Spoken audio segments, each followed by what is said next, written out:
In this video, I'm going to discuss ray optics. Specifically, I'm going to talk about the ray model of light and how light behaves in this model.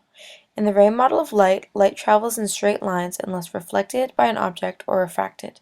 There are two main light sources, a point source, which is light coming from a point going in all directions, and there's a parallel bundle, which is light rays parallel to each other and separated by a distance. Rays leaving an object go in infinitely many different directions. Additionally, when light from an object comes through a small enough hole, it creates an inverted image, like in the tree diagram shown.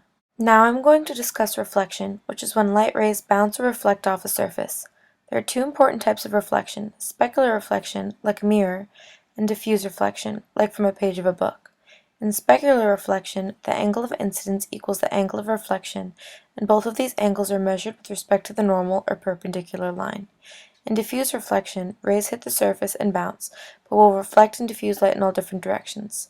Images are formed by reflection and refraction and can appear to come from different points. Different rays can seem to converge at a different point than the actual object's point, but it is the same distance away from the mirror that the object is. Now I'm going to discuss refraction, which is when light travels from one medium to another. When light enters a different medium, its angle can change. Each medium affects the speed of light.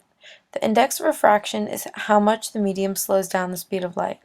When a point source of light is inside a material that has a greater index of refraction than the outer material, if you keep increasing the angle, it will eventually become bent 90 degrees, and there won't be any more refracted light.